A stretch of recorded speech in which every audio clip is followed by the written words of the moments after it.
Ang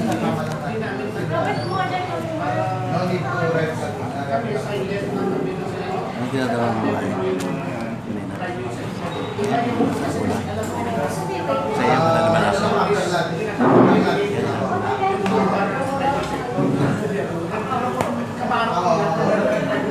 Sige, okay. Dapat si Catherine yung may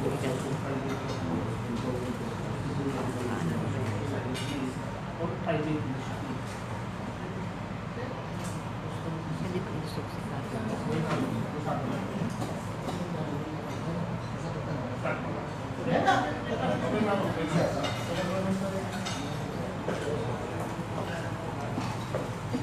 Sakit ang injury ko. Nangangarap ako maging basketball. I'm sorry. Clean Forum pala. Clean Forum, which is jointly organized by the Quezon City Press Club and the Clean Air Philippines movement. No? Kahit umulan, maraming salamat kasi pumunta kayo dito. And we have our host here, Mr. Charlie Mendoza. Maraming salamat po, Doc. Good morning po. Sa magandang umaga, magulang umaga sa inyo lahat. Media partners.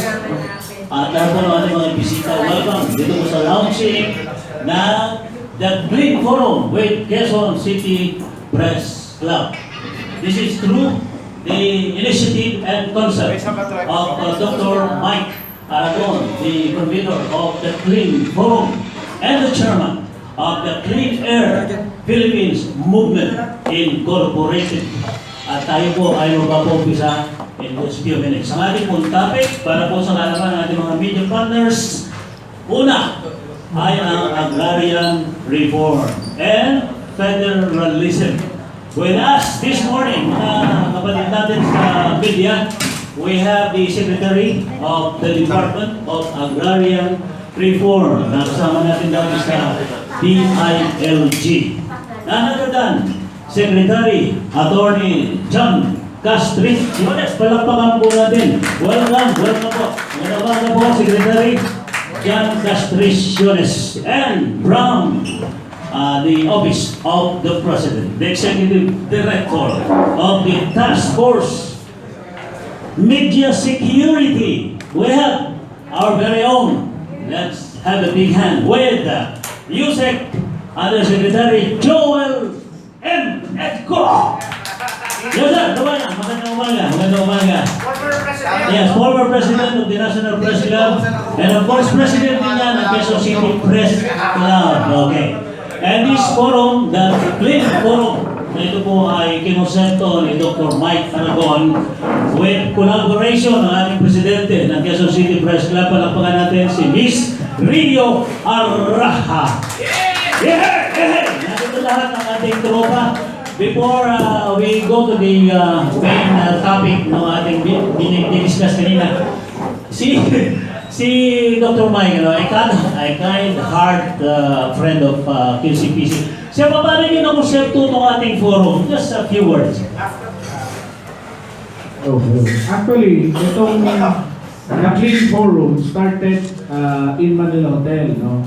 So, last year, every Tuesday, we have the Clean Forum at Manila Hotel every Tuesday.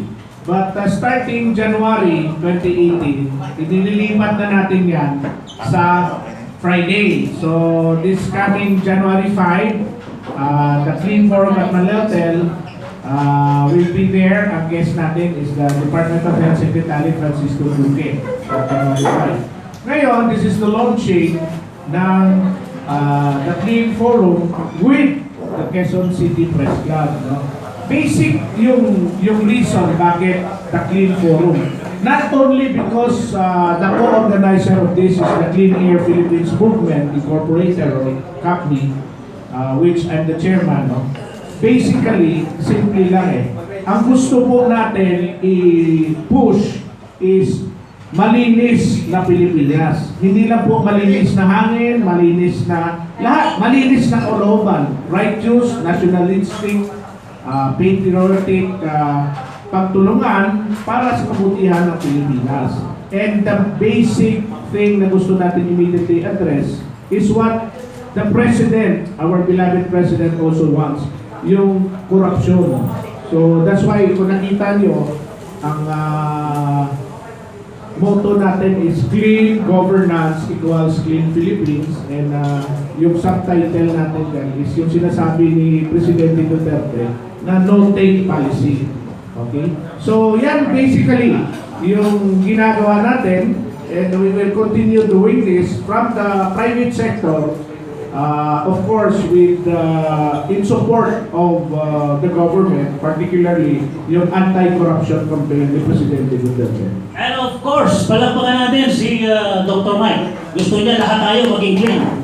Okay, very good. And sabi nga, pwede mahawa tayo yan. Ano, ha? To start with, may magandang balita po si Secretary John Castriciones. Kasi dulo po kami sa DAR party noong nakarang araw. Ano? At marami na po kami narinig na ugong doon na may send up to date ng mga nagkakampuhan dyan po sa compound ng Department of Agrarian Reform. Napakaganda pong introduction yan. Secretary, can we have your word?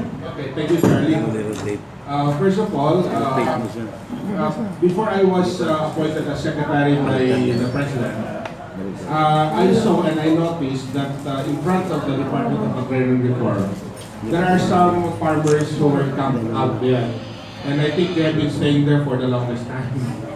And so what I did was I went there incognito and tried to communicate with the farmers. And so I was trying to inquire from them what are the reasons why they were there. And primarily the reason is because they wanted to be installed in their respective lots, which were already awarded to them, but because of some legal impediments and some other matters that would hinder them from occupying the said lots, they are not able to possess the land. So because of that, a week thereafter, when I was already appointed by the president, I called for my undersecretaries, particularly the undersecretary for legal affairs, in order to look into the plight of these poor farmers. And I also found out with my personal interaction with them that most of these farmers are from Davao.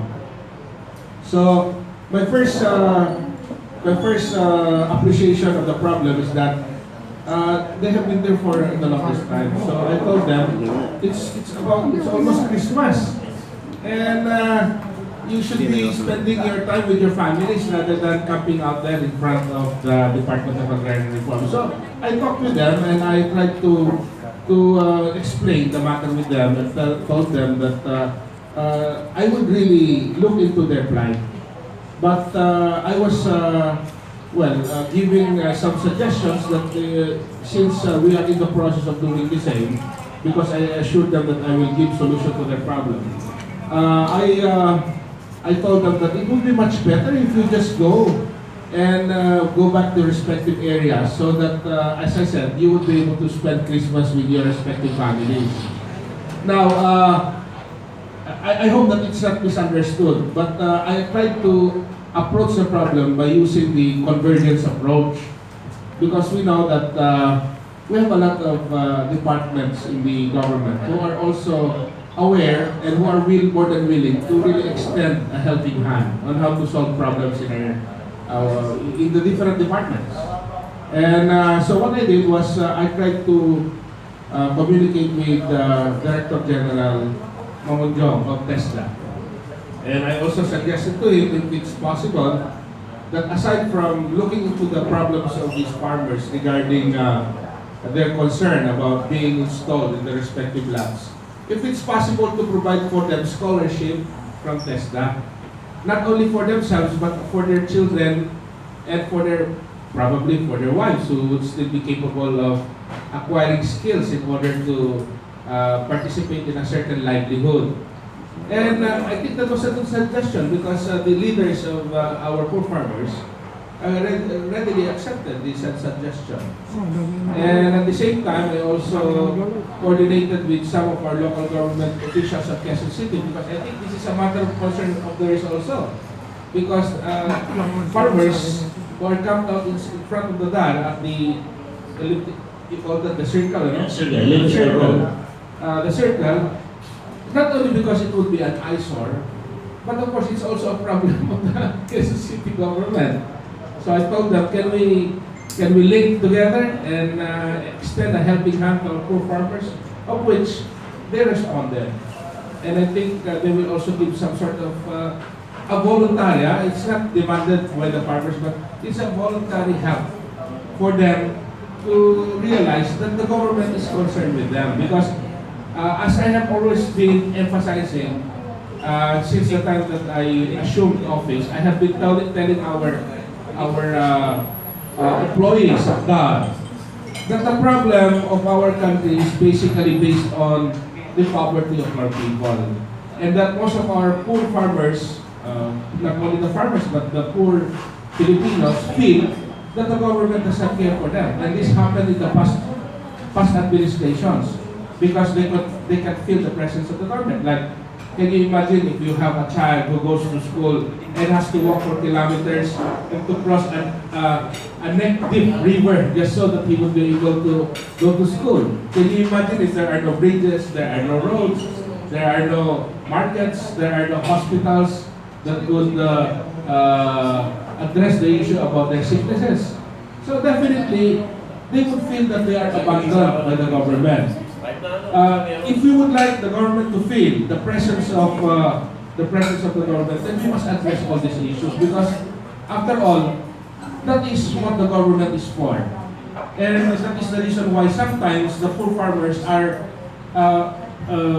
easily fall prey to some ideologues or to some people who can take advantage or who are opportunistic about the plight of our poor Filipinos. And so they would tell them, we will empower you. And they would give them, oh, here is your AK-47 or M16. So definitely, they're empowered, but from a different perspective.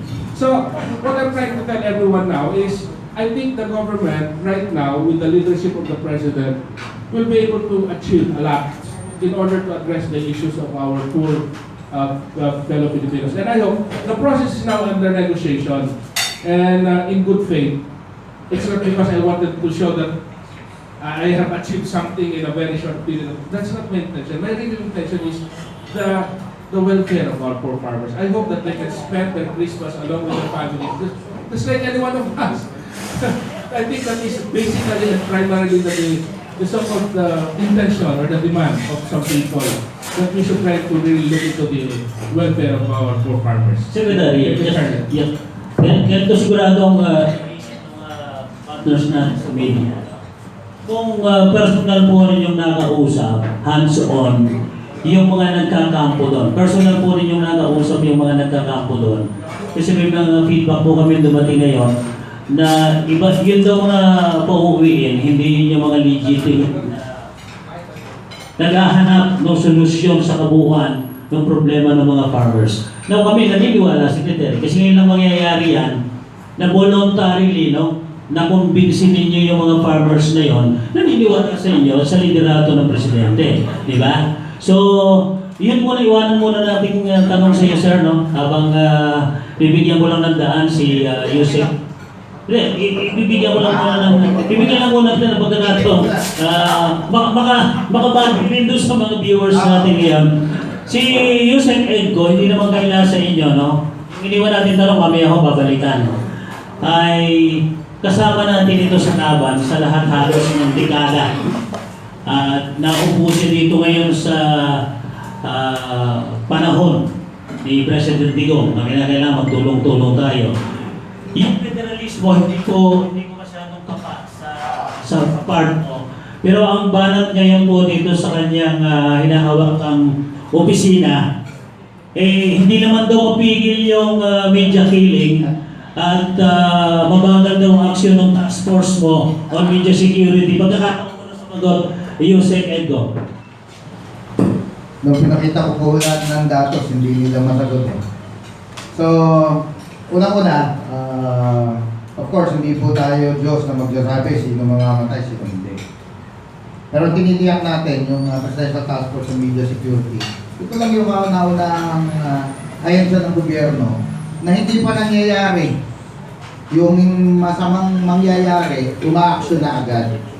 Puro threat pa lang, puro tangka pa lang. Ilan na yung red flag natin na na mga opisyal, no, from all over the country. I think we have around 6 or at least 5. May colonel ng army, may colonel ng police, may mayor, may provincial official, na ito po ay mga proactive measures natin. Hindi nangyayari ito dati. Yes, may pinapatay dahil nga dati wala pang nung walang ganito, pagka pinatay yung journalist, yung media, nakalista ka na lang, tsaka lang pumapasok gobyerno. At ngayon, sa kabila ng ating kawalan pa ng enough resources, actually yung opisina natin last month yung nabuksan eh. Kaya yung totoong nag-meeting kami sa ilalim ng puno sa Malacanang, totoo po yun. Dahil ang opisina namin, kung napasyalan ninyo dati, eh mas malaki pa yung kwarto dito na maliit. So, we maximized everything. Kahit manpower, kulang nun. However, we were able to solve, no, yung mga cases na dati hindi naman nasosolve. Puro unresolved yung cases natin noong araw. Kasi walang galaw. This time, yung task force po ay diretso dumadaan. Pumupunta doon sa pinangyarihan mismo. Ako mismo, hindi umaalis sa lugar kapag walang linaw. Hindi ako umalis doon na ang baon ko pabalik ay 0. So, more or less, ilan yung kaso natin na-solve na bago tayo umalis doon, nakikiusap ako doon. Kasi, nung araw, takot ang pamilya eh, na makipag-usap sa pulis, sa sundalo. Kasi feeling nila, wala sila tiwala eh. So, binrate ng task force yung barrier na yun. Ngayon, pag nandun kami sa lugar, talagang secretly nakikipag-meeting yung mga mag-anak, mga kaibigan, tuturo yung lead. So, na-identify natin yung suspect. Of course, I can only say so much about the cases we're handling kasi puro may mga nakasuhan na, merong ngayon hinahabol pa, no? Meron yung ongoing yung process of investigation. Kaya akala nila wala nangyayari. Kasi ang habol natin dito, below radar yung trabaho natin, nagugulat na lang sila. Meron na tayong inaaresto. Katulad nitong huli, yung kay, sa Surigao, yun yung issue na wala daw tayong ginawa. Hindi ba niya alam? Madaling araw, pinaraid ko yung lugar na yun. Mga 100 pulis, tropa ginamit natin doon. Kaya natin na-identify yung alleged sasakyan, yung lookout na kuha, yung driver na identify. Hindi kasi sila nagtatanong. At kung magtanong man sila, siyempre kung sensitive yung data, hindi ko naman sasabihin. Hindi rin sila nagtanong kung ano na yung, ako ba masaya dito? Ako ba walang threat? Meron akong threat. Yung sabihin ka na, alam mo Joel, sa probinsya namin, hindi na tinetreta yun, pinapatay na lang. Natatawa lang ako kasi hindi ako natatakot eh. Pero after the conversation, high-ranking politician na kaibigan ng isang suspect. Patapos conversation, doon ko naisip, parang tinatakot ako nun Pero wala lang. Wala lang. Kasi dagdag ingat ka lang. Pero sabi ko sa kanila, marami na dito, gumagapa, para patigilin ako. Yung mga sinabi mong banat, part sila ng conspiracy na yan. Because I know for a fact, may ibang nilapitan yung grupo na to eh. Tinanggihan sila nung malaman ako yung titirahin. Ngayon, nakalapit sa iba apparently. So this is an elaborate campaign talaga to discredit the task force. Kasi ito na lang ako doon sa suspect ko, ayan na oh. Huli na siya eh, biglang boom. Biglang pinagtitira yung task force. Sabi ko, bakit? Bakit yung task force? Eh, ito yung huli natin. Pero never na tinira nila yung alleged suspect. So, duda na kami lahat. And we are conducting a deeper investigation to this. Akala nila ganun-ganun lang, hindi po. Pinapaimbisigahan ko ngayon yan. Bakit? Sino-sino yung involved. Anyway, ang Kuya Charlie, of course the records, no? Sa Reporters Without Borders, tayo ay nag-improve from 138 in 1 year, 138 sa Global Press Freedom Index to 127. 11 countries yung nilagpasan natin. And recently, as October ba to, November, yung Committee to Protect Journalists, minention sa report nila yung PTFoMS, yung task force natin, as a progress sa Pilipinas. So, from number 4 noon, number 5 na tayo ngayon. So, slowly, umalis tayo sa listahan ng pinakadelikadong bansa. Tomorrow, may meeting po ang task force. I-announce ko na ngayon. Sige. First time. Sige. Meron akong ilalahad sa kanila. Kasi ang task force, hindi lang naman ako eh. Office of the President ito, DOJ, PCOO, NBI, DILG, DND, Armed Forces, Office of the Solicitor General, Presidential Human Rights Committee. Kasama din dito sa observers and resource persons ng CHR, Ombudsman, KBP, NPC, NUJP, PAPI, CNFR, PPI. Kaya yung sinasabi nila na yun na parang ang bagal ba gumalaw ng mga ahensya na yun, hindi po totoo yun. Malinaw na paninira ito. Sobrang malinaw kasi malinaw naman ang objective. Anyway, so tomorrow, meron kaming i-launch na project for next year. Ang tawag ko dyan, Vision 2020. 2020 sa clear vision, Yes. ha? Sa mata. Ano yung Vision 2020? Pangarap ko kasi, by 2020, hopefully mawala tayo sa listahan. How are we going to do that? Dati walang diskarte. Nung dumating ang task force, dati meron lang tayong listahan. Patay, 1986 hanggang 2016, listahan lang yan, alphabetical. Nung dumating kami, hinanap namin data. Isang katerba bigay sa aming pangalan. Diba? Nung kinuha na namin, wala pala mga case folders. Out of 160, halimbawa, yung, hindi naman sa ano, yung government data meron, nakuha tayo. But the other sources, listahan lang. So, naging problema, ang burden ngayon ng task force, hanapin yung mga records nung 82 cases na yun, from 1986. So, listahan lang eh. So, ginawa natin, nagpalabas tayo ng mga agents natin, mga sulat, para bigay sa atin yung status ng kaso. Kung prescribed na ba or what. Napakahirap ng inventory ng media killing. So, we have established 160 since 1986. No, may nadagdag na dalawa. So, yun yung wina-workout natin. Kasama na dito yung maganda ng massacre. Ngayon, ano yung Vision 2020? Paano natin aalisin? Ang Committee to Protect Journalists ang gagamitin nating formula. Kaya hindi tayo agad maaalis dyan kasi ang coverage period ng CPJ report ay 10 taon. Kung ang reporting nila ay 2017, ang sakop nun mula 2007 hanggang 2017. Okay, malinaw yun. Between those years, kailangan meron kang 5 unsolved cases of media killings para pumasok ka sa listahan. So, from that formula alone, tinignan namin, sinilip namin. List down all the cases from 2008 up to present. So, nilista namin lahat yun. We have, I think, around 60 cases. Ha? Okay, ano status bawat isang case? Kinuha natin yan. May mga na-convict, meron ng ano. Okay, ilan ang unsolved? So we have 14 remaining unsolved cases since 2008. Napakadali na akong isolve yan. Next year, gusto ko, magkakaroon tayo ng workshop on how to go about solving all those 14 cases. Siguro in 1 year, kaya natin solve yan. So we can tell the world, oh teka, solve na namin lahat. So may isang team na tututok doon, at may isang team na tututok yung mga kaso from 2007 pababa. So dalawa siyang major approach. Ako naman sa new cases, may team ng old, may team ng 2008 to present. Ako may nakaabang sa mga mangyayari na sana wala mangyari.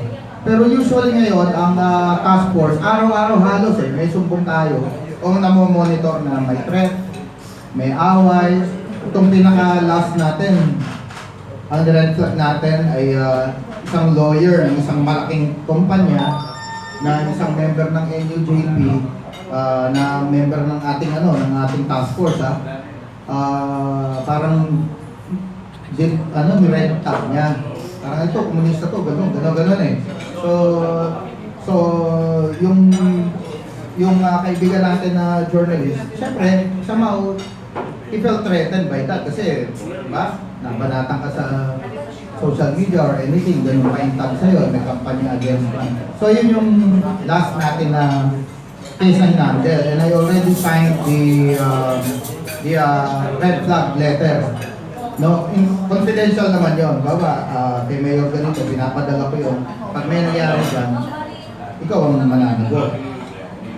So ganun po yun. Hindi totoo na mabagal. In fact, tayo pinakamabilis. Hindi pa nangyayari, in-action na natin. May mga kaso dyan, in almost all cases, isinusumbong sa atin after na-investigahan na. Nagugulat sila. Oh, nangyari ito kagabi. Meron na palang investigador doon. Oh, sabi ko, na-monitor ko na agad. Minutes after the incident. Unlike before, wala. Makatimbuang ka lang dyan. Kasusulat ka, linista ka. Hayaan na. Ngayon, mabigat ang trabaho ng task force. Kaya ang kailangan po natin talaga, suporta ng lahat. Hindi pandilibak, hindi pang pusta, na halata naman kung ano kapalit. Sila lang naman yung, isang pa rin, kaya nagtataka kami. So obvious, may hindi magandang agenda. But ngayon, tanongin yung mga ibang kasama natin, nakikita naman nila yung ating effort. No? Sobrang hirap. Alam mo yung ikaw yung trabaho na ang hahabulin mo, mga kriminal. Talagang patayan ang usapan dito, hindi naman ito picnic eh. Akala ko na, napakadali trabaho dito. Madaling bumana, pero yung trabaho, hindi nila naiintindihan. Sabi ko nga eh, kung may sasama lang sa akin, papunta pag nag-iimbestiga. Pupunta ka sa mga liblib na probinsya. Eh, sa kalsada ko lang, baka atakihin ka na eh. Mga liblib, tapos kakausapin mo yung mga, hindi po biro, hindi, yung trabaho na to, akala mo na maganda pakinggan, executive director, undersecretary ka. Ang kapalit po nun, ako, napakahirap. Yung iba siguro gusto na akong papatay, di na lang makaya. Who knows, diba? Kasi alam niyo yung mga controversial na kasong kinakuha natin. Nagbabago pa. Hawak naman, oo. And we thank Usec Egco, no? Siya na ilagay. We thank God na nandiyan siya. At sana yung mga kapwa natin, mga media practitioners, supportahan natin ang ating Usec Egco. Small, but terrible.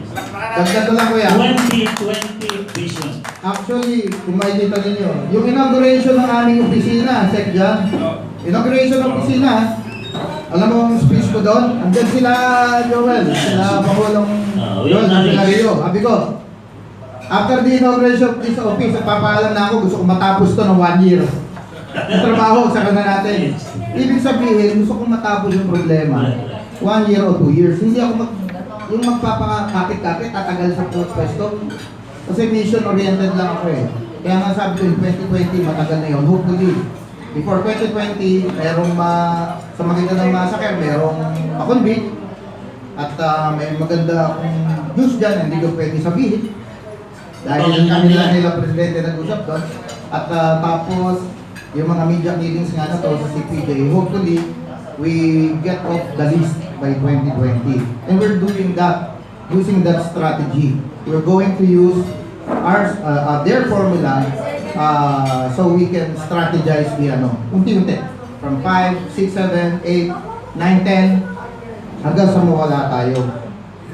Sana. So let's pray. Okay, 1 year. Marami po tayong natatapos na may monitor kay Usec Egco. Kasasagutin ko lang doon sa naiiwan tanong kanina si Secretary John Castriciones. Magkasama kami sa DILG noon, Usec ka pa siya, di ba? At yung binabanggit ni Usec Egco 2020 vision, nauna na si Secretary Castriciones doon sa 2020 vision. Sapagkat yung kapal nung hawak nila nung araw doon, na tinatanong namin sino-sino ba itong mga involved sa droga, sabi niya sa akin, Charlie, mapakarami niyan, maghintay ka. At ayun, actually, ang Usec, naging secretary ko ngayon ng DAR. Kaya napakarami kong kawing-kawing na problema ang DAR, no? Ako ay isang anak na magsasaka, alam ko ang problema niya. Ganyan na, nag-uusap kami ni Doc Mike. Akala nila problema lang, DAR. Kaya paano yung problema sa DAR, maiugnay sa federalismo dahil kailangan maintindihan ng tao yan. Pero ito po ang siguradong naglalaro sa isip ng mga kagawin ng media. Sir, pag sinabi mong send off, pag alis ng grupong yun, baka may papalit, sasabihin, ibang grupo yun eh. Naghintay lang kami ng timing eh. Eh di, paulit-ulit, pabalik-balik ang problema. Pero ang isang magandang nangyayari, Secretary, saludo kami sa iyo. Noong una yung grupong mga nakausap namin, alam mo sabi, may problema kami, hindi kami hinaharap nung nakaraang sekretaryo. Samantalang dati, kasama namin yung nagrarally at nasa kalye. Okay, now sir, nakausap ba ninyo itong mga ito na nagkakampo dyan? Ilang pamilya sila? At paano yung send-off? Although sinasabi mo nga, they're not asking for anything. Parang gusto mo mangyari, pinangakuha ko kayo, gagawin ko ito, naniniwala kayo sa akin, so go. Pero ito ang support namin para naman maligaya Pasko nyo. So pakidetalye mo naman ng konti para yung mga media partners natin makuha yung datos doon sa tanong na yun. And after nung sagot po ni Secretary Castriciones, welcome po sa media. Lahat po ng mga media partners natin, huwag na kayo mag-mikropono, lakasan nyo na ng boses nyo. We are running out of time. Secretary. Salamat, Charlie. Una-una doon sa katanungan mo na sabi mo na yung mga nagka-camp out doon sa harap ng daan, ang iba sa kanila ay, ano sabi mo kanina, hindi talaga mga taga-probinsya. Yes, opo. Hindi na mga taga-lalawigan. Ako, I'm in good faith, naniniwala ako sa kanila based on the representations na sila talaga ay mga lehitimong mga magsasaka na galing pa sa lalawigan. Hindi po ako nagdududa ron. Kaya lang, kung meron talaga magpapatunay o may mga datos na magpapatunay o informasyon na sila ay hindi talaga mga lehitimong nandoon galing sa probinsya, ay medyo kalunos-lunos po itong sitwasyon na ito kasi ibig sabihin, nagpapagalit sila. Bagamat ganun nga ang pangyayari, ako naniniwala po ako sa dignidad po ng ating mga magsasaka. Sabi ko nga kanina, kaya nga po ako nakipag-usap sa kanila, nakapag-dialogo, sapagkat ang gusto ko po sana ay mabigyan sila ng pagkakataon na makipagpasko sa kasama ng kanilang mga pamilya. Kasi ang mga magsasaka, tao rin yung katulad natin. Katulad ang mga lolo ko, mga magsasaka. Kaya naintindihan ko po ang sitwasyon ng ating mga magsasaka sapagkat ang karamihan po ng ating magsasaka talagang mahihirap, subsistence farmers. Kaya lang po sila nagsasaka para may makain para sa pang-araw-araw nila. Ngayon, ang nangyayari naman po ay negosasyon pa lang, pero meron na pong medyo konting positive na resulta. Kasi nung nakausap ko na po mismo yung kanilang mga pinuno, at sa bilang nila, meron silang mga 91 na tao doon po sa lugar na yun. At pumapayag naman po sila at ako po ay nakikinig sa kanilang request, yung kanilang kahilingan, na sana'y madaliin na ang pagpuproseso ng kanilang hinihingi sa Department of Agrarian Reform. Kasi karamihan po ng issue dyan, puros mga legal Meron po mga legal issues dyan. Kaya sabi ko sa aking Undersecretary for Legal Affairs na sana bigyan ng tuhon, bigyan ng immediate concern, pansin. Kasi nga po, sabi ko nga, medyo matagal-tagal na rin po silang nandyan sa labas. At ako po ay nakikiramay sa kanila at nakikiisa sa kanila sa kanilang intensyon na sana po ay mabigyan na ng kalutasan ng kanilang problema. Ganun po yan, Charlie. Okay, so i-monitor muna natin yan. Now, narito si Dr. Mike Aragon. Again, siya po ang convenor ng The Green Forum with QUEZON City Press Club. Thank you very much, Charlie. At this point in time, gusto ko muna bigyan ng dalawang congratulations yung bagong secretary. Palakpakan po natin yan. Yung unang congratulations because well-deserved yung position. Talagang qualified yung mahal natin na secretary as the secretary of the... And very timely. Yes. Yung pangalawang congratulations is this. 1 week pa lang po yung mahal natin na secretary and may action na tayo nakita. Nakita, yes. Na-resolve itong buwan na negotiation. Positive. Ibig sabihin, Positive result. yung buwan na pagtira ng mga tao dyan, medyo nabigyan na resolution because of communication. Yes. Alam mo, Charlie, Secretary Usec, nalala ko yung statement ni Presidente Duterte. Sabi niya, I don't want to see people queuing.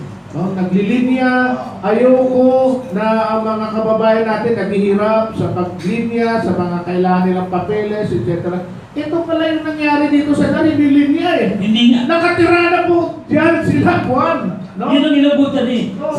Inabutan ngayon ni Secretary, pala simple lang kailangan, usapin lang po sila. Saka, you know, Paliwanag yung... they're going home now. So, congratulations. Congratulations.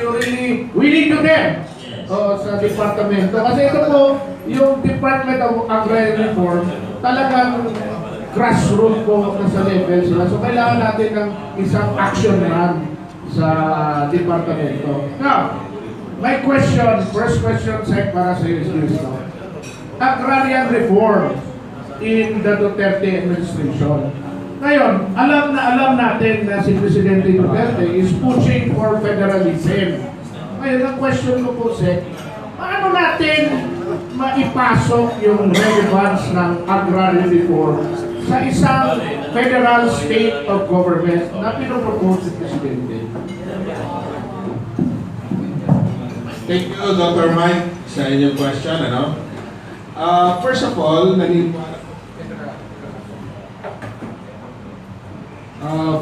yung katanungan mo kung ano ang magiging role ng DAN para makatulong doon sa federalism campaign ng ating presidente para ang ating mga kababayan ay magkaroon ng ideya kung paano mabe-benefit, paano sila magkakaroon ng benefit dito sa agrarian, sa federalism, Ako kasi naniniwala ako na we can directly bring the concept of federalism to our people, Lalo-lalo yung mga poor farmers natin kasi our poor farmers, if I'm not mistaken, consist of around 70% of our population, nationwide. And so more or less introduce and educate our people as to the advantages of federalism and how it will affect them. Only yesterday, I was in Iligan City. And along with the MRRD and ECC, the Mayor Rodrigo Roa Duterte National Executive Coordinating Committee, of which I am the National President, there was a Mindanao Summit, Federalism Mindanao Summit launched and held in Iligan City. And that's where we tried to reach out directly to the people themselves in order to explain to them the advantages of federalism as being advocated by no less than the President. And there was a very positive response coming from our people because for the first time, they have learned that if we will adopt a federal system of government, it would be the people themselves who would be deciding and who would be planning as to what sort of destiny or what sort of plan would be implemented in their respective regions if ever we will be adopting the federal system of government. And they were very pleased because it will eliminate the so-called processes which are so tedious that would definitely affect them. And of course, they will be participating directly in the planning of as to how they would be affected by the programs or the initiatives that would come from themselves through their regional state. And there was a very positive response. And I suppose that if we really want to be successful, aside from the efforts that are being initiated by the Department of Interior and local government, I suppose that there should be a convergence among the other departments like the Department of Agriculture, Department of Social Welfare and Development, the Department of Agrarian Reform, of which I am the head, and also the TESDA, wherein these people these departments directly deal with the people, the masses. So if they are given the so-called mandate to coordinate and to have a convergent approach along with the VRL, then I think the objective of the president to make known federalism to the people, especially the poor ones, then definitely it will gain a positive response and probably we will be able to successfully attain the purpose for which we are trying to achieve in that regard. Ganun po yun, Dr. Juan. Yeah. Follow-up question lang, Secretary, Kasi kung sa climate change, may tinatawag tayo na climate change denier, dito siguro sa federalism, meron lang federalism denier in Philippine setting. Ngayon, in a nutshell, ang alaman ko sa mga argumento ng mga federal denier, no? Simple lang, sabi nila, ang Pilipinas is a country of islands. Geographically divided tayo ng mga isla. Ngayon, ang gusto natin sa Pilipinas, magkaisa tayo lahat bilang isang Pilipino. Ngayon, kung mag-push tayo ng federalism, isn't it more divisive rather than unifying? Kasi kung independent na yung mga isla-isla natin, kanya-kanya na yan. So, kaharian ng Iloilo, where I came from, kaharian ng Cebu, kaharian ng Marawi, kaharian ng Pangasinan, etc.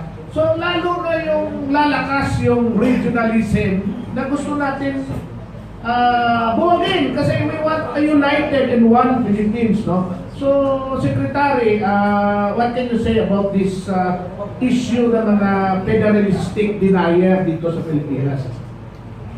First of all, since we belong to a democratic country, it is their right. They have a different perspective, so probably we have to give them the so-called privilege to exercise that right. But the fact is, we have been exposed to the unitary system of government for the longest time. And the question is, did we really progress and did we attain the development that we hoped for, that we have longed for? And I think every one of us would agree that we have not. We have not. And that is the reason why right now, the President is looking into the possibility of converting our unitary system into a federal system of government because it is very suitable for our country. Why? Because as you said, we are composed of how many subcultures? We are 7,201 islands during low tide. Probably high tide, we are less. No? And then how many dialects are there in the Philippines? And if there are many dialects, there are also different subcultures. Diba? May mga Kapampangan, Ilocano, Tauso, Waray, Ilonggo, diba?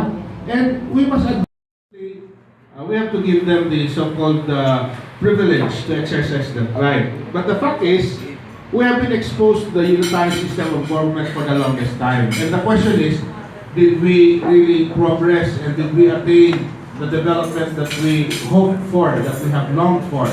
And I think every one of us would agree that we have not. We have not. And that is the reason why right now, the President is looking into the possibility of converting our unitary system into a federal system of government because it is very suitable for our country. Why? Because as you said, we are composed of how many subcultures? We are, and they wanted a different kind of system on how they would run the affairs of their government, local government, so to speak. And because of that, I think this is federalism is very suitable for all of us. And of course, it will also eliminate all the so-called should I say kinks or the problems that have arisen because of the utilization of the so-called military system of government. Like for example, the most of the concern of our people from the far-flung areas is that the focus of development is only on areas where there are a lot of people, urban areas, so to speak. That's why in Mindanao, they always refer to Manila as an imperial Manila, and that is very sad to hear because apparently they feel that the people in Manila are more blessed than them. And what makes it so when in fact we are all Filipinos? One thing that I noticed and I heard also, even the people in Mindanao are also very aware of this. Like, for example, we have the LRT, the MRT, which is being, there's a subsidy, etc., right? And the people in Metro Manila who are actually using it pay less. And where do they get the subsidy in order to sustain the operation of the train?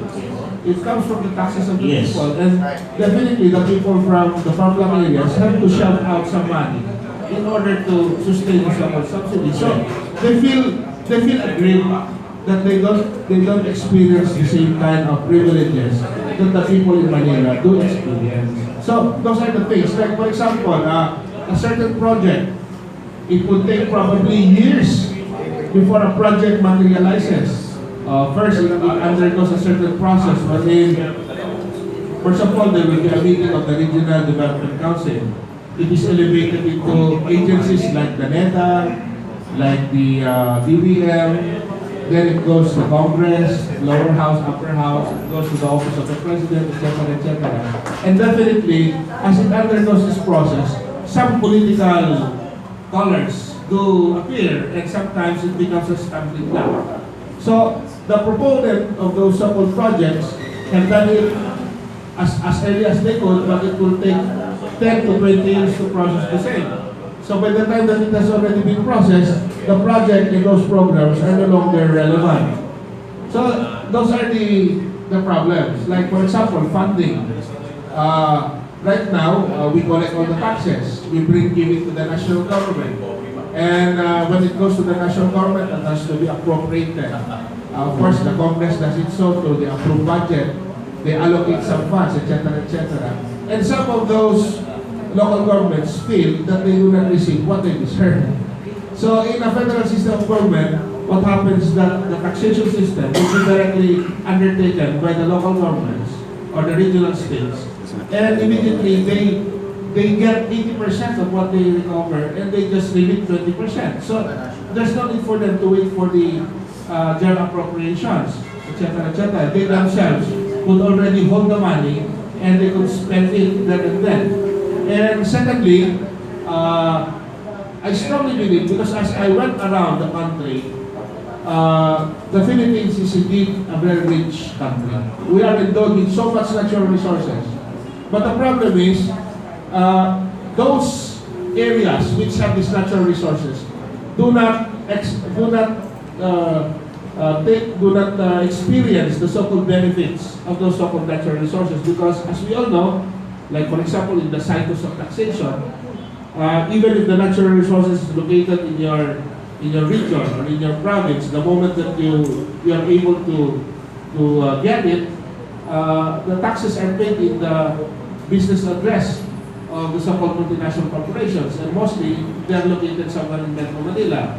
So we see a lot of the cities in Metro Manila progressing, while those provinces and those localities where you got those natural resources, they don't progress. They don't, there's no development. Or if at all, there's a very little development that happens there. So, yan nga po ang gusto kong i-address ng federalism. Oo nga po. At yun nga po, sa pamamagitan po ng federalismo, ang mangyayari po ay, yun po mismong pinanggalingan ng mga resources na yan, sila po ay makikinama. Directamente makikinabang po sila. Opo. At saka, doon po sa mga modelo, may mga iba't ibang modelo po sa federalismo. Doon po sa lugar na kung saan ay nanggaling po, kung kunwari meron po tayong mga regional states, ganyan, they can directly enter into financial agreements with financial institutions. So, they have resources to develop their area of jurisdiction. So, marami pong advantages and disadvantages eh. Yung disadvantages naman na sinasabi nila, which I'd like to be honest and candid about, ang feeling kasi ng mga ibang mga taga-probinsya na medyo mahina po yung taxation nila. Ang sabi nila, paano kami? Baka hindi kami makakolekta ng enough taxes to run our bureaucracy. Yun po ang nasa kanila, feeling nila. Pero of course, ang sinasabi naman namin, meron po provision dyan yung equalization fund na kung saan tutulungan muna sila while in the process of trying to become independent on their own. Yun naman po sinasabi, baka maghihiwa-hiwalay na po tayo. Meron naman po mga provisions dyan na yung katulad ng armed forces. Hindi po yan paghati-hatian. Meron po tayo Yun pa rin po yun. federal government po yan. Yung pong pakikitungo po sa mga iba't ibang mga bansa. Meron pa rin po yan. Meron pa rin po tayo ang Department of Foreign Affairs na siyang mamamahala po dyan. In fact, meron po tayong presidente na who would take care of all external matters regarding the affairs of the government. Yung central bank natin, isa pa rin naman yan. Yung kapulisan natin, isa pa rin yan. So, hindi po mangyayari yung apprehension po nila. Of course, as I'm saying, kapag may pagbabago po kasi, medyo may konting resistance, di ba? Kasi you are treading on on grounds that you are not familiar with. And that is understandable. Pero sana maunawaan po natin na sa tinagal-tagal po ng paggamit natin ng unitary system of government, hindi po tayo masyadong tumulag. Baka panahon na po para subukan naman natin ito kasi halos lahat ng mga bansa na gumagamit ng federal system of government, lalong-lalo na yung federal parliamentary, ay naging progresibo.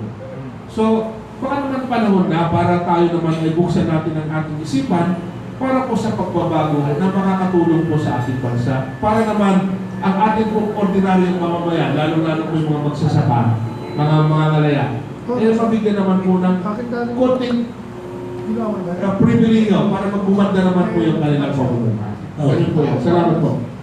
So, Secretary Jan, what we are saying sa mga federalism denier is this. There is unity among diversity. So, wag sila matakot because at the end of the day, sa federalism, we have progress and itong tinatawag natin na diverse culture ma-address kasi may mga safety nets. No? Now, last question ko, Sec, sa'yo before we give the floor to the open forum. No? Ano naman po yung role ng isang agrarian reform program sa tinatawag na federal state, no?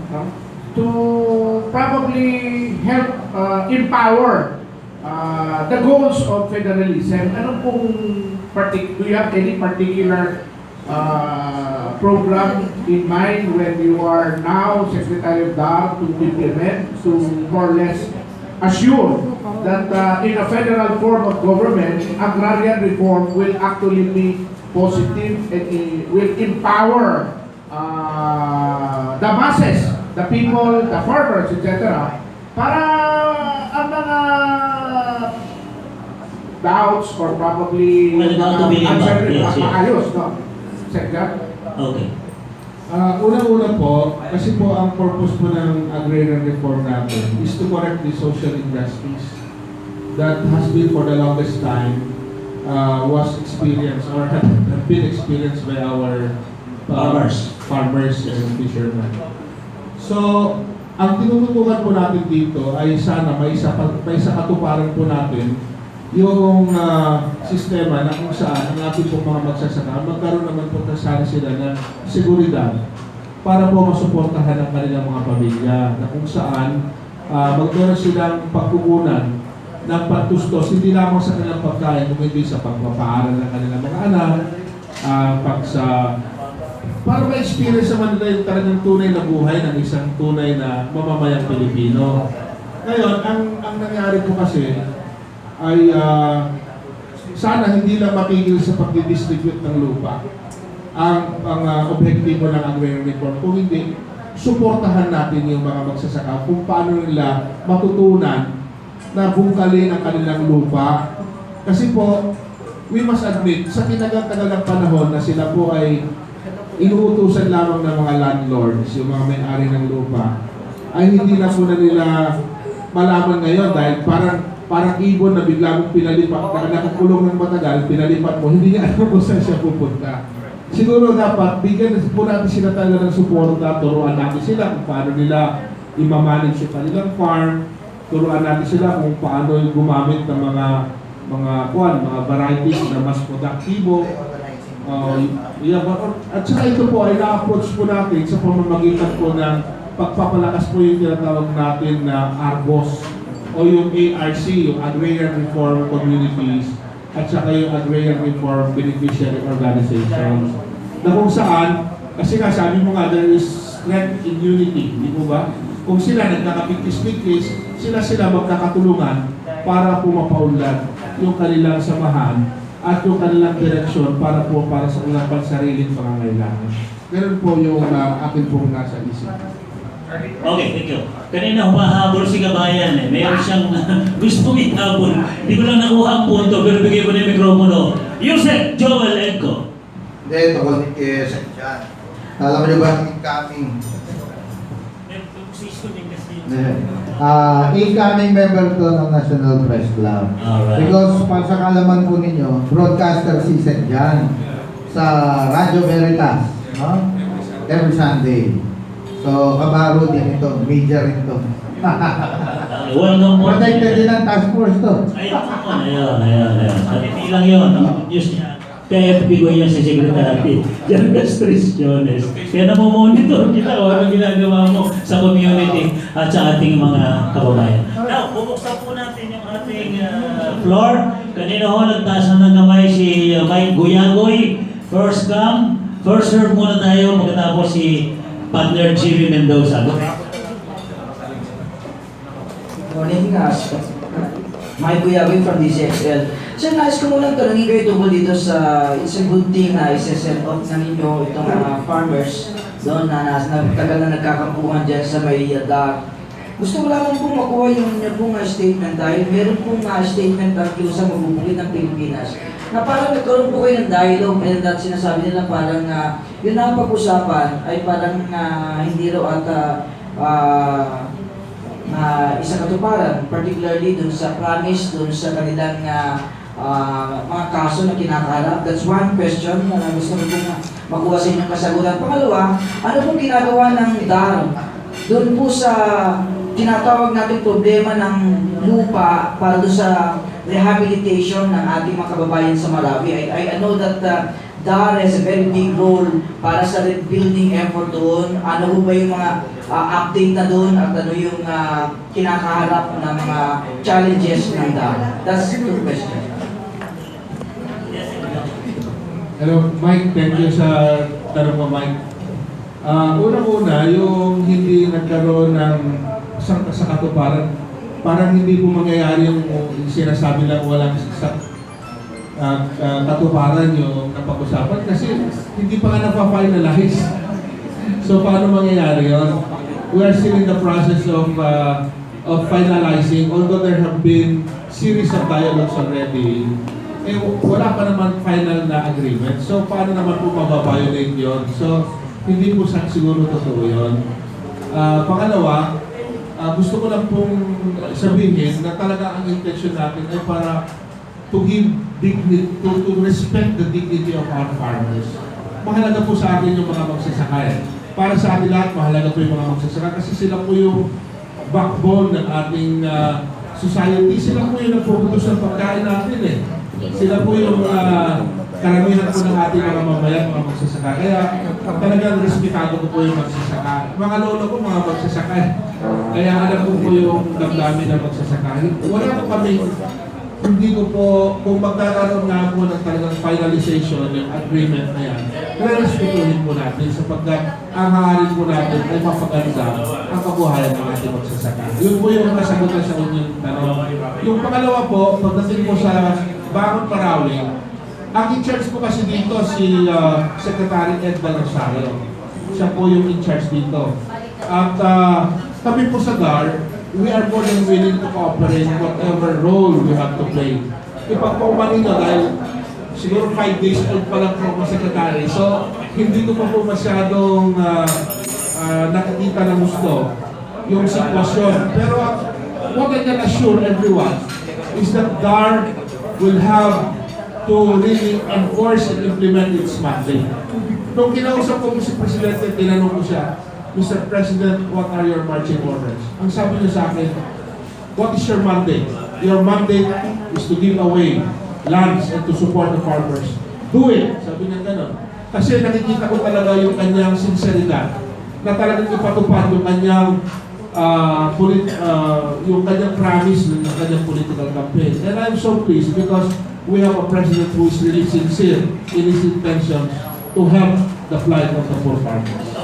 Paano natin may demarcate yung paano natin may iwala yung for the land for development, yung mga infrastructure doon at doon sa mga for the agri-based na lupa? Doon sa Malawi.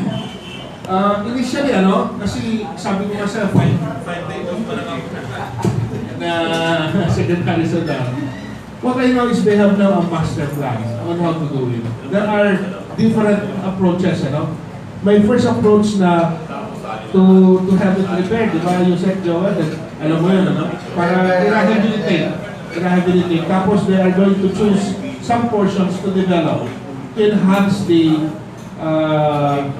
the beauty of Marawi. Kasi magandang Marawi, napakagandang lugar. Para talagang, aside from restoring the residences of those people directly affected, they will also convert it into some sort of a tourist attraction. Diba? Kasi maganda po yung mga river. Kung nakapunta po kayo doon, makikita nyo yung Lake Lanao. Napakaganda po doon. Kahapon, galing ako doon. Bago ko umakyat, nandun po yung Maria Cristina po. So much natural resources. That place is endowed with so much natural resources. So, palagay mo naman po, wala naman po problema dyan. Kasi lahat naman po ng miyembro ng task force na yan, they are cooperating with each other. At sabi ko nga po sa DAN, we will do our best to cooperate so that whatever benefits the farmers are entitled of, we will give it to them. That is our mandate. And we will not in any way compromise the rights of our farmers. Basta sa akin ang bottom line, kung ano yung nararapat sa mga magsasaka, ibibigay po natin yan at tutulungan po natin sila. Bye, Kuya Boy. Thank you very much. Mr. Jimmy Mendoza, followed by Sheila of TV5. Go. Sir, good morning sa inyo lahat. Jimmy Mendoza from Visayas Ave. Follow up lang kay Usec ko kasi sa poll binantayan ko na ito, tinutukan ko na itong kasong ito. Yung pagpatay kay Larry, ano na yung update natin kasi parang napakabagal kumilos ng DOJ. Namatay na yung tao, identify na yung suspect, may sangkot pang miyembro ng local officials sa Pinakatanduanes.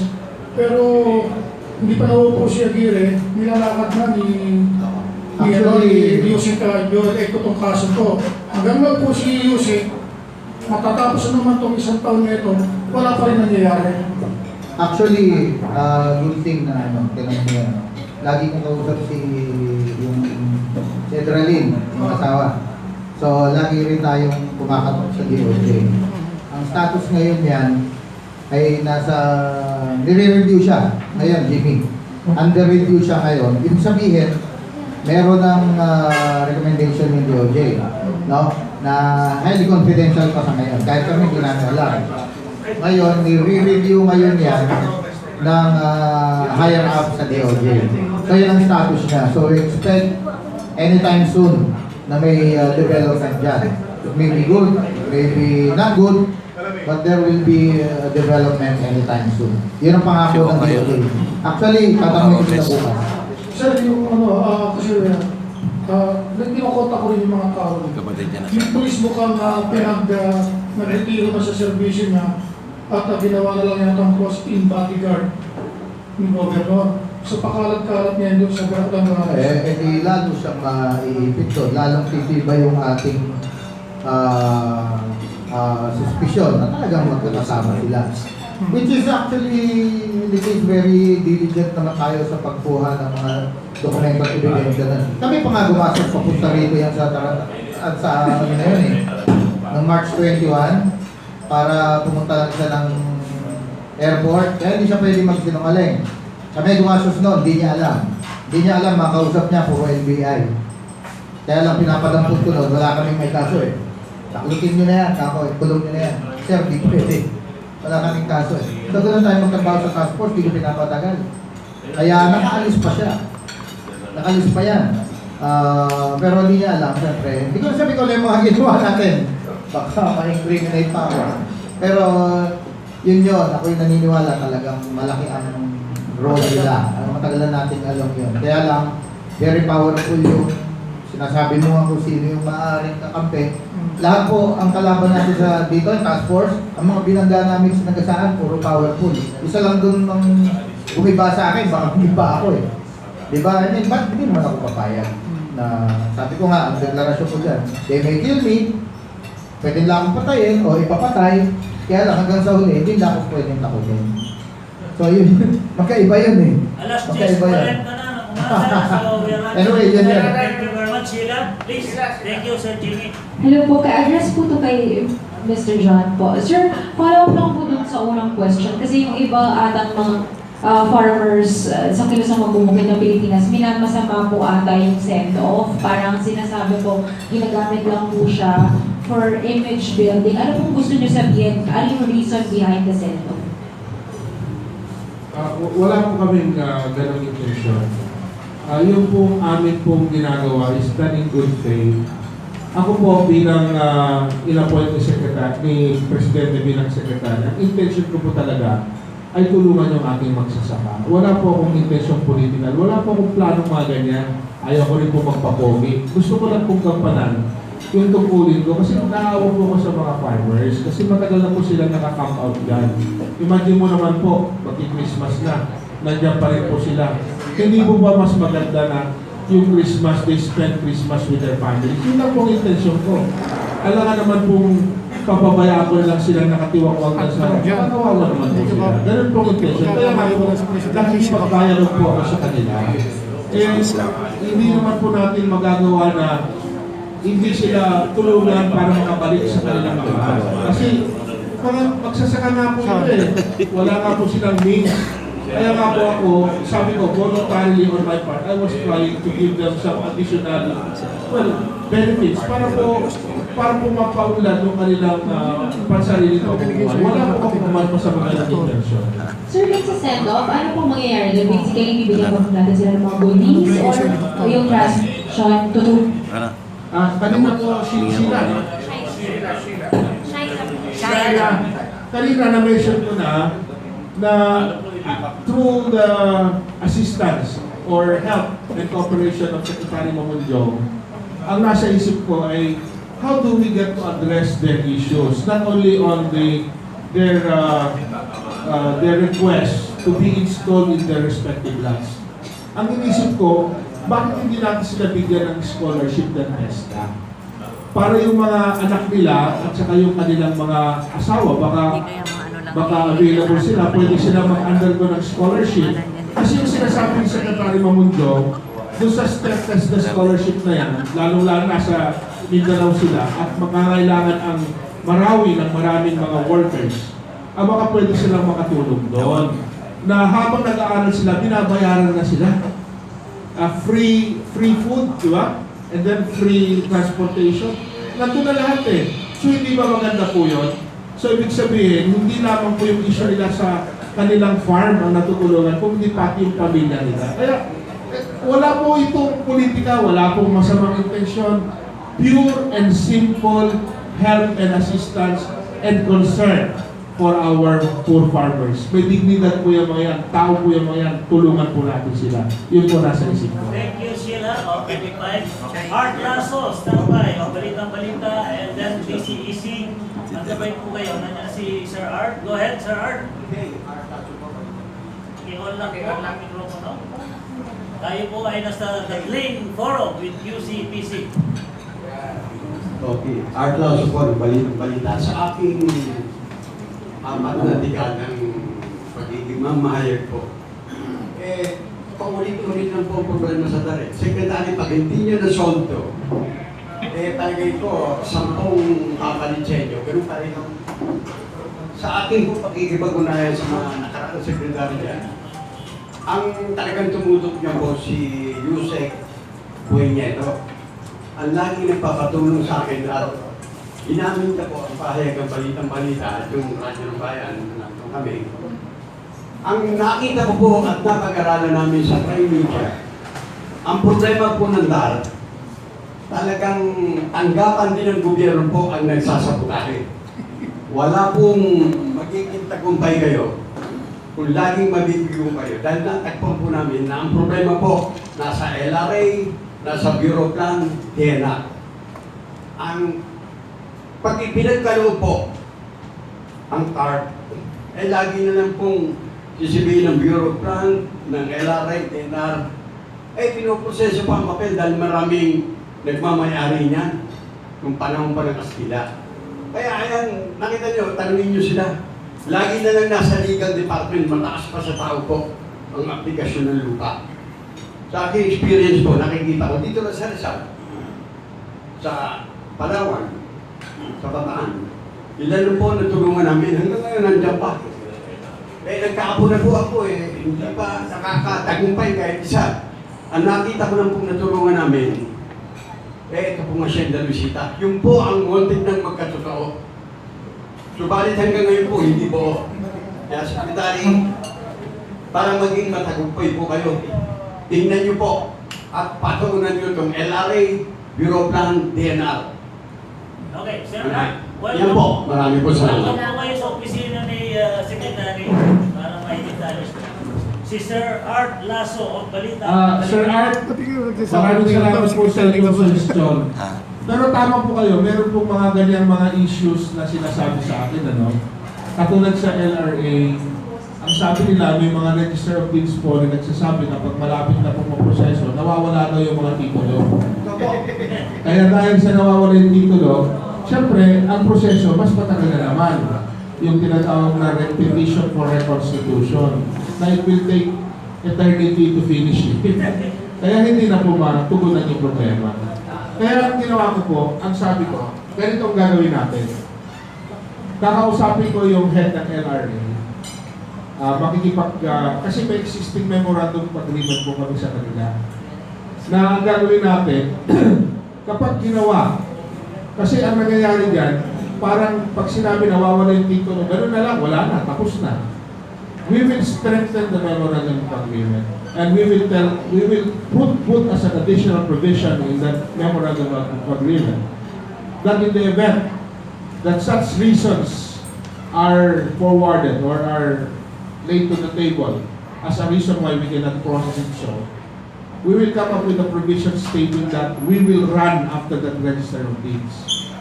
And that we will hold him liable if there are no reasons or reasonable grounds for the loss of the said title. Kasi meron naman pong kaukulang parusayan sa bakas eh. Di ba yung infidelity of the handling of documents, di ba? Custody of documents. So, we can hold them liable. Ngayon, siguro naman, if there is such kind of provision, then these people, I'm not saying that all of them, the ROD, are doing that. Maybe there are one or two. Palagi naman pong ganun eh. There are always may bad eggs palagi yan, di po ba? Kahit saan, kahit nasa press, meron din, di po ba? Sa police, sa mga government officials natin. Ilan lang naman po yun. Ang sabi ko, tutukan natin yan na kapag ginawa nila yan, may kasuhan natin yung mga yan.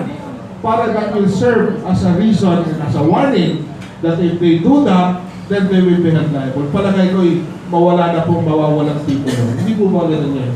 So, ganun pong gagawin natin. So, isa lamang po yun. That's just one of the ideas. And there are, I think, more ideas that will come which can be instituted or can be incorporated in our plan in order to speed up and fast track the distribution of titles to our poor farmers. Thank you very much, Secretary John Castriciones. Meron bang ganitong follow-up sa Aragon? Sir, panalo sa legal case. Yung implementation ng magiging problema. Kaya pinupus ngayon. Federalism. Yun, kaya pag-aralan natin. From DCEC, we have Annabel Surara. You have 2 questions lang. Yung po pinakamarami, no? Question and follow-up questions. It's almost 11. So, bilis-bilis na po. Sir, may lang. Good morning, sir. Ang tanong ko lang po, yun po, nabanggit nyo na po yung tungkol sa send-off, tungkol sa distribution of titles. Sa akin naman po, just coming po year, ano po yung first and foremost na plano po ninyo para naman po sa pag-unlad ng buhay at pamumuhay po ng ating mga farmers in terms of their kung livelihood or additional sources of income po. Thank you po. Salamat po.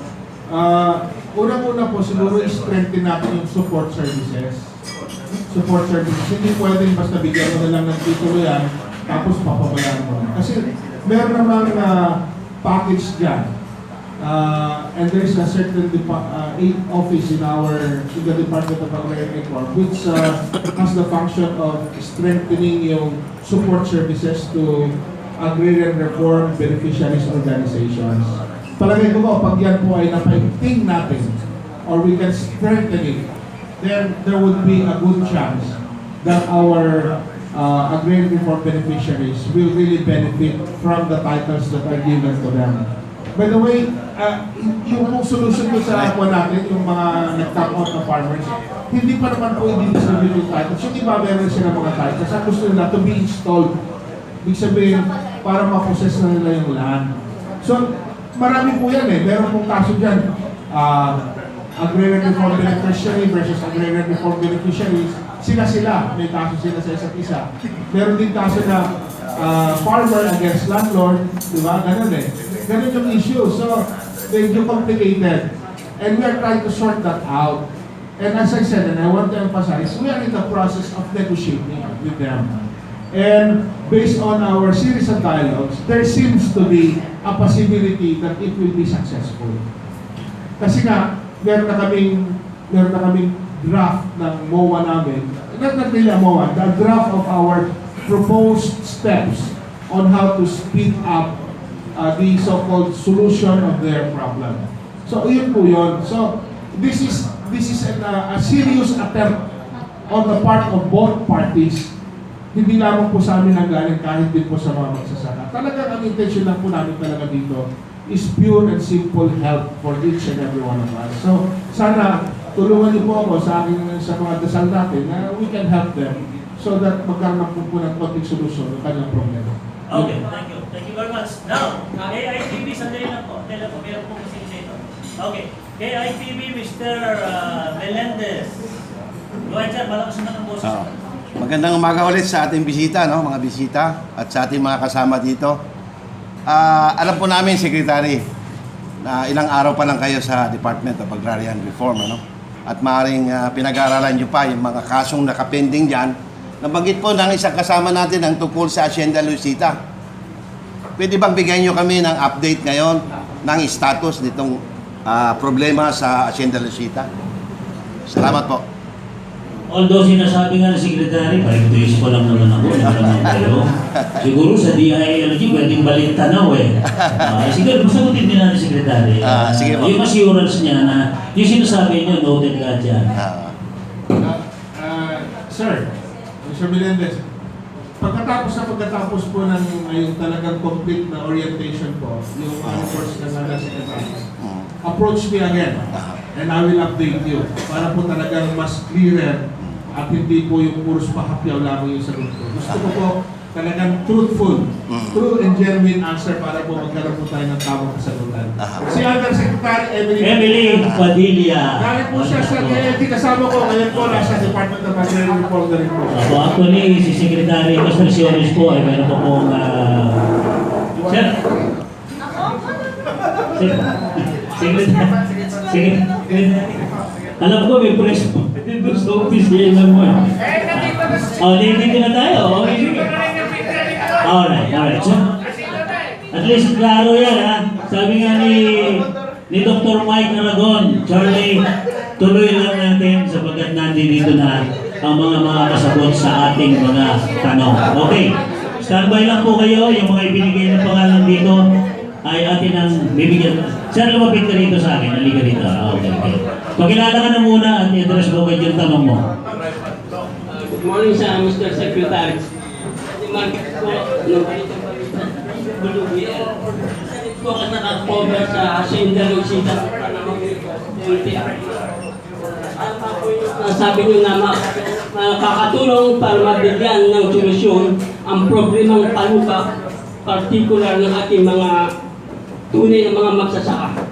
Kaya po siguro, Mr. Secretary, dapat po siguro alamin natin sino ba ang mga private owners na kailangan makatulong upang mabigyan ng lupa ang ating mga libo-libong magsasaka dito sa Pilipinas na matagal na pong problema at naging ugat ng pag-rebelde ng karamihan nating mga kababayan.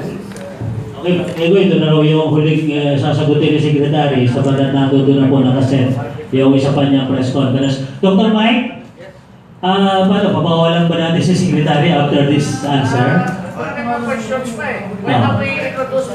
Yes, the Undersecretary Emily Padilla is also here. Palakpakan naman natin si Ma'am. Yes. Okay. Kayo na po muna magsumagot, Ma'am Emily, kung gusto niyo, or mag-reach muna kayo sa ating mga media friends. Ganyan talaga rito, nagkakagulatan talaga. Kung sa kanilang Christmas party. Ma'am, ako yung lumapit sa iyo doon. Nasabi ko, pwede ba kitang kantahan? Sabi mo sa akin, paalis na ako. Joke lang po, nandun po kami. With imimit ko sa nandun din po. Gano'n. Few words lang po. Doon sa mga media partners natin.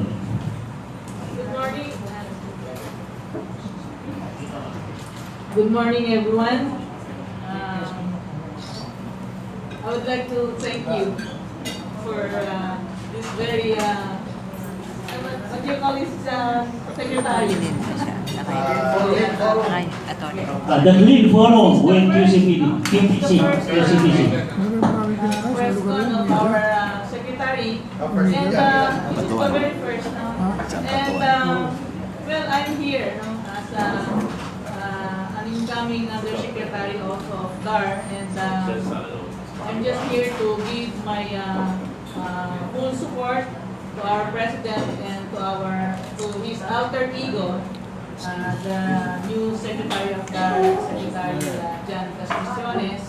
The president's mandate is very clear, and we have to follow the law. We have to implement the programs of DAR, and that is to expedite the distribution of the remaining 600,000 titles to be distributed, and of course to provide the support services, and also to help our landowners. And so, from the very first day of our secretary, we have been conducting a lot of orientations and trainings on the different programs and services of DAR. So, we're still very new in the department, at ginagaga pa po na yung mabuti yung DAR. So, thank you very much. Thank you po.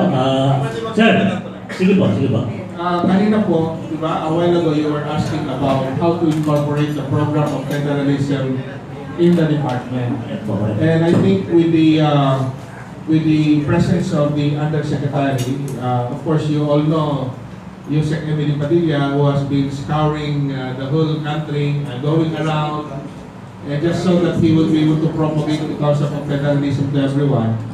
She would play a vital role, I think, in bringing the concept of federalism to our poor farmers. As I said, I think it will be a good practice for us to practice convergence, so that the different departments would be able to more or less address this issue on how we would be able to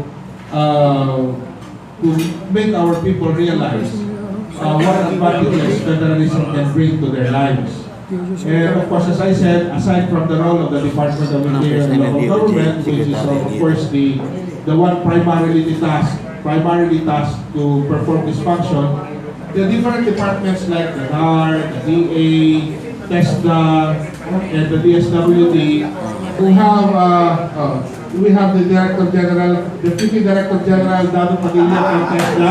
Yes sir, pinag-uusapan namin kanina, di ba kayo?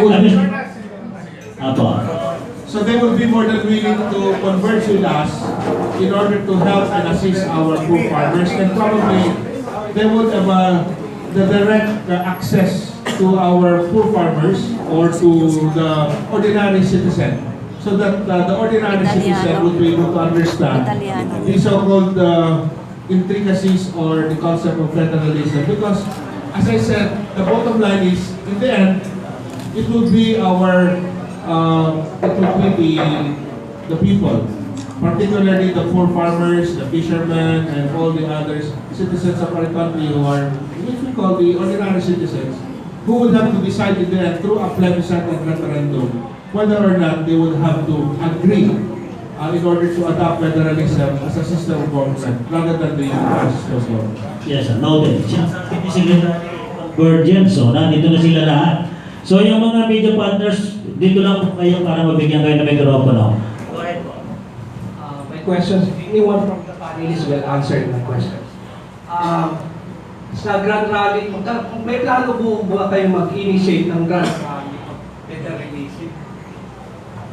Series of show, event, exhibit, magpa-participate ang mga student council from university and colleges, people's participation, government agency and FDU, media and blogger media, politics, NGO and businessmen. Sa kasalukuyan po kasi, ang tungkulin ng pagpapalaganap ng federalismo ay tungkulin po ng DILG. At yan po ay nire-respeto namin. Pero kami po ay katuwang, tumutulong po kami sapagkat meron po kami access sa mga ordinaryong mamamayan. So, ang gagawin po namin sa abot na aming makakaya at saka Sa ibang aspeto kasi rin po kami, mga national coordinators din kami ng isang samahan, movement, na ang tawag namin na yung Mayor Rodrigo Roa Duterte National Executive Coordinating Committee. Katulad kahapon po, galing po kami sa Iligan sa Iligan City. At kahapon, kami po ay umattend sa Mindanao Federalism Summit na kung saan tinaluhan po ito ng mga mamamayan natin sa iba't ibang mga lalawigan po ng Region 10. Napakarami po nila, nagkatipon-tipon po kami doon sa amphitheater sa Iligan City. Maraming mga mayor na dumating din na nagpakita ng kanilang pagsusuporta at libo-libong tao ang dumating po doon na ibig sabihin ay talagang dumidiretso na po kami sa tao talaga para po talaga matutunan nila kung ano yung mga advantages ng federalismo at napakainit po ng kanilang pagtanggap. Sa katunayan, nagsisigawan na po sila, sinasabi dapat ipatupad na. Dapat yakapin na natin yan sapagkat matutulungan po natin ang mga ordinaryong mamamayan. At sana nga po, maging positibo ito at ito po ang maging objektibo natin para magampanan po natin itong advokasya nito. Thank you. Thank you po. Di pa man ako na nagsasalita rito Nalang grab daw siya. 5 days pa nga si Secretary. At anyway, pagbatiin ko nga po yung... Sir, bumati po muna kayo para sa ating mga media partners pag nalaring kayo sa mga hindi nakakakilala sa inyo para po sa kanilang report. Isang magandang umaga po sa inyong lahat. Ako po ang kinatawan ng TESDA, Deputy Director General Diosdado Padilla.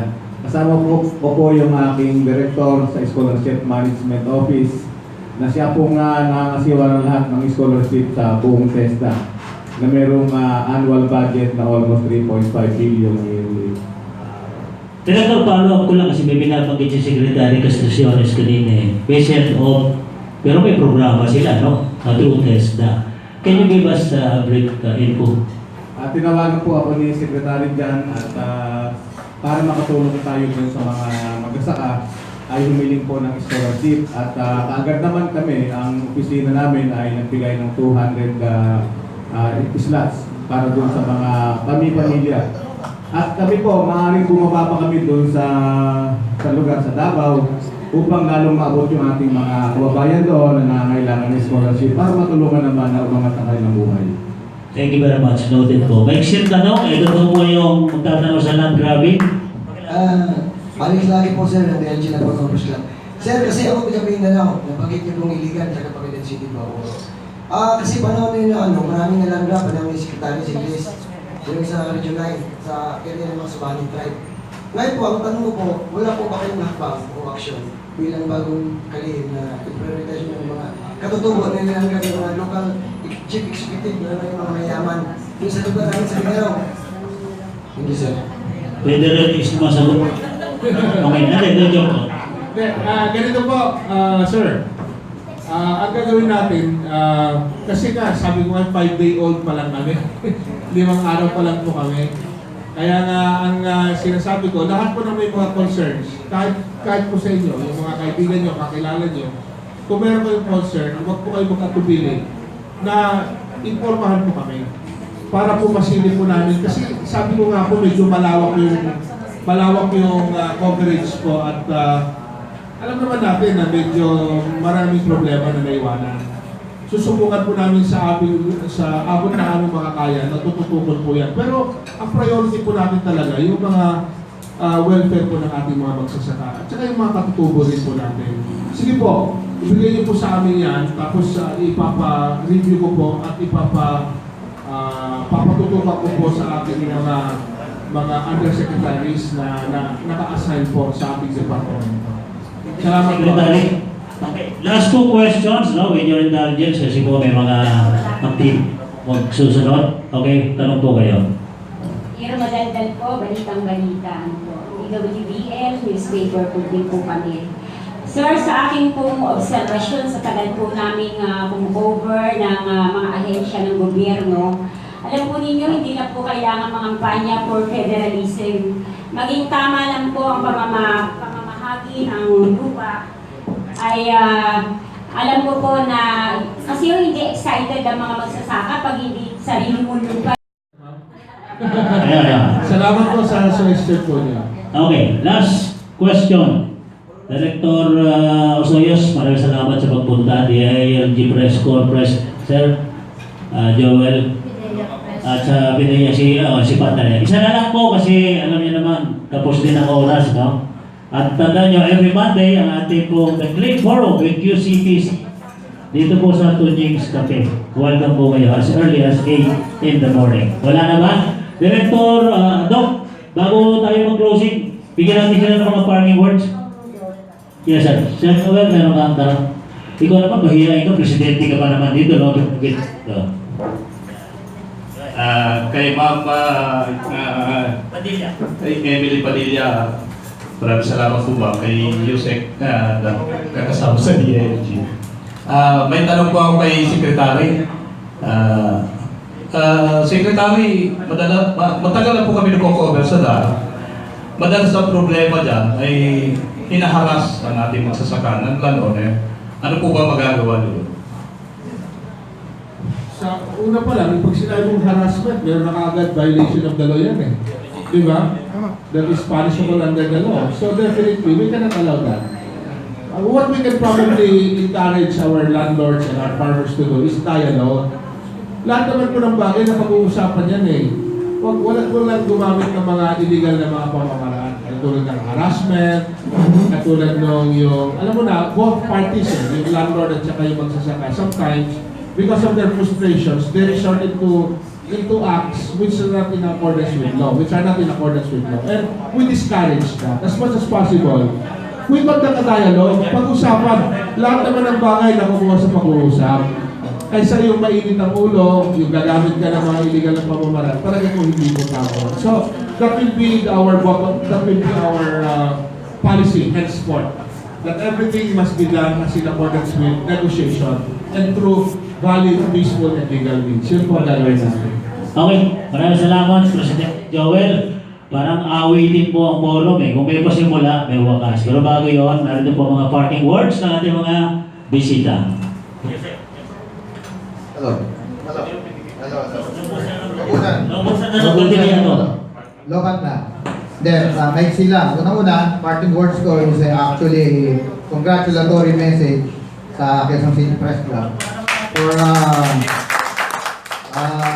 malaki na yung nag-level up na, ano? Dati kasi akong pakulo dito ng Quezon City Press Club eh. At ng DILG Press Corps din. And Doc Mike, congratulations kay Rio, sister, at sa lahat ng bumubuo ng Clean Forum. Maganda yung usapan namin kanina, maganda yung concept. Kaya hindi ako nagdalawang isip na umattend din talaga because naramdaman ko yung sincerity, no, ng invitation. Talagang pangalan pa lang eh. Malinis na. No? Tutuwa ko yung observe, no take policy. Napakaganda niya. At marami pa siyang plano and I hope maging successful po itong forum na to at yung mga darating nyo pang projects.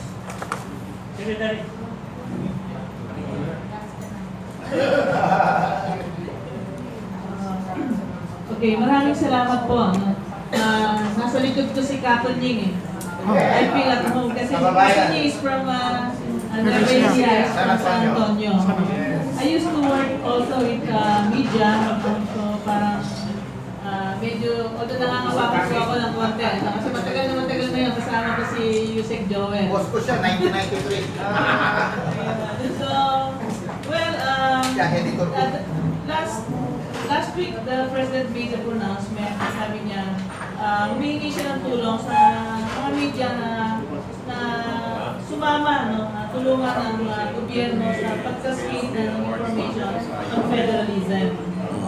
At sinasabi din ang ating secretary na kailangan magkaroon ng convergence yung mga government agencies para talaga mapasok ang pagkakalang ng informasyon sa federalism. Ito yung gagawin namin. At ang hearing namin sana ay makasama namin kayo. Hindi lamang dito sa DAR, talagang doon sa tinuturing namin, this is, we consider it as the flagship program of the President, yung federalism. This is really his campaign promise, the bottom line of all his promises, itong federalism. Sinasabi nga niya, federalism is our last card for our country to attain peace and prosperity. So, mahal natin ang ating bansa, mahal natin ang mamayang Pilipino. Magsama-sama po tayo para dito sa pangarap na pagbabago ng ating pong bansa. Maraming salamat. Usec. Now the Director of the TESDA. He's my brother. Muli po, isang magandang umaga sa inyo. Puntong Medellin po. Tunying. At pareho po kami abogado ni Usec. At ako po bago din sa ating pamahalaan. At kami po ay talagang kaya kami narito ay para maglingkod. Babatiin ko nga po pala si Secretary dyan sa kanyang pagiging Secretary. Kami po sa TESDA, umasa po si Secretary dyan na nakahanda po kaming makipagtulungan sa kanya upang ma-deliver ang talagang tulong para sa ating mag-asaka. Sa katunayan po, sa punto ng agrikultura o sa sektor ng agrikultura ay meron po kaming 22% na nakalaan para sa agrikultura. Ito po ay maabot ng 500 million. Kaya lang po, gusto ko nga rin sanang hingin ng tulong ng DAR. Dahil dito po sa 500 million na yan, mga 150 million lang ang nagagamit dahil walang taker.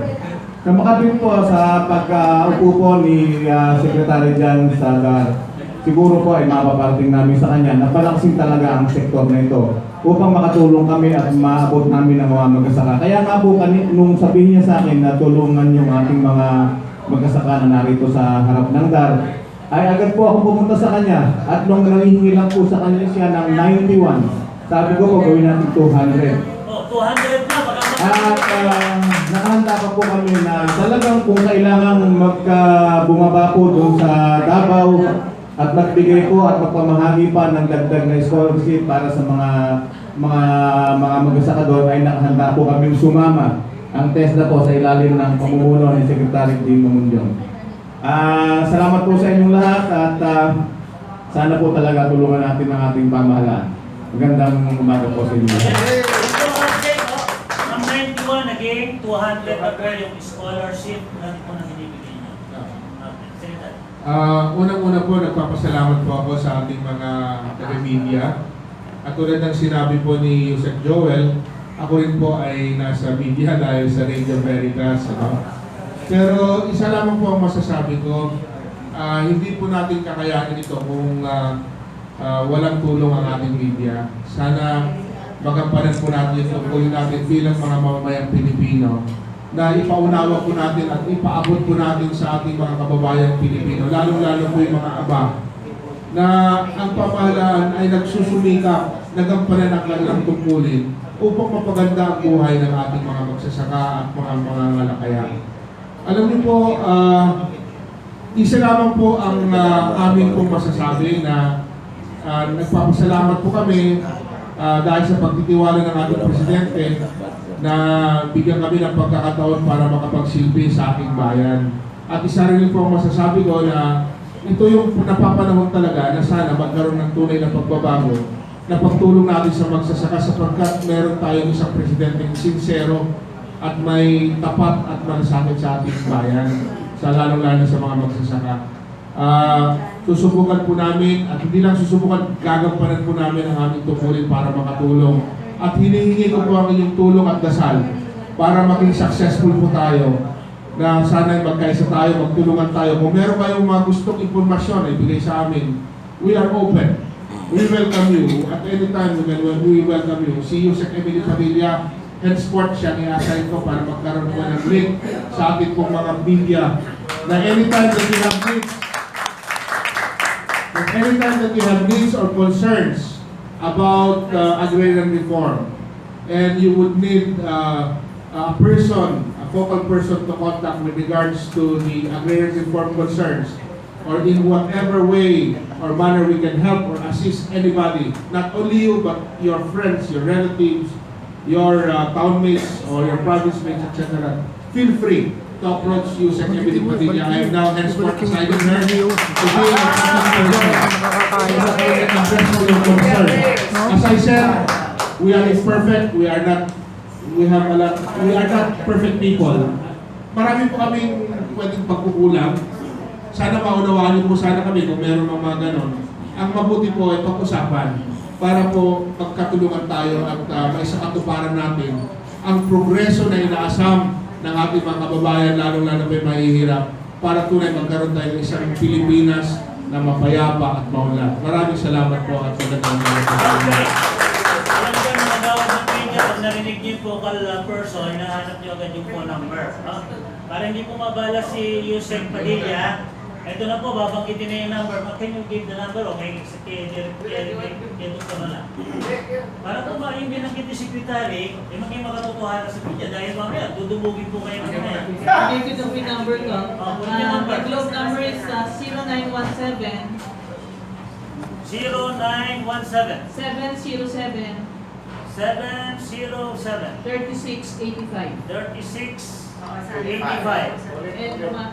0917 707 3685. And my smart CP number is 0947 432 7922. Hindi naman magiging cannot be reached yan. Lagi po ginagamit yung Nako, naka-live stream tayo. Ay, sige guys, naka-live stream tayo. Naka-live tayo, na. Ano na lang ma'am, okay na lang. Pasado lang kasi naka-live stream tayo eh. Ano ko na, pinapasalamasan ko na. Napanood na kayo sa Malacanang nga. Media friends, agahan niyo po sa susunod na episode, 8 in the morning, para makapag-breakfast po tayo lahat. At the same time, we would like to give a hand, palagpakan po natin si Usec. Egco. This effort, makarating si Secretary John Castriciones. Nakalimutan ko po, siya po dahilan kung bakit na-predict ko. Yes, that's it. Pag si Concepcion na repress, hindi ako makakakit. Presidente, kung sino po ang nakikita. Ngayon, si Usec Padilla.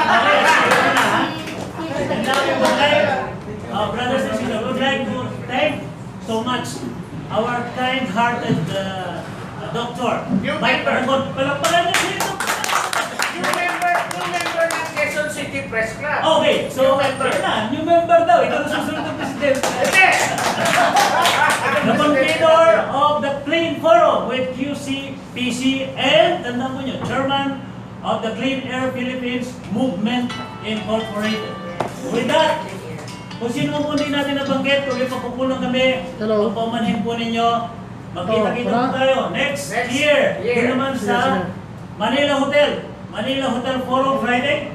Friday, January 5. Clean Forum at Manila Hotel. Alright. Every Friday. That will be January. Yes. January 8 dito, every Monday. Yes. Clean Forum with Quezon City Press Club. Forum po natin. 8 in the morning po mga kapatid para lahat kayo mag-break. With that, palakpakan po natin. Salamat. Si Secretary Dulce. Ako sir,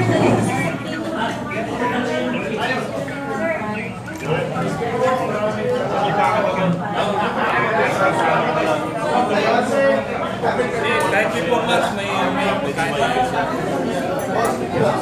Oh!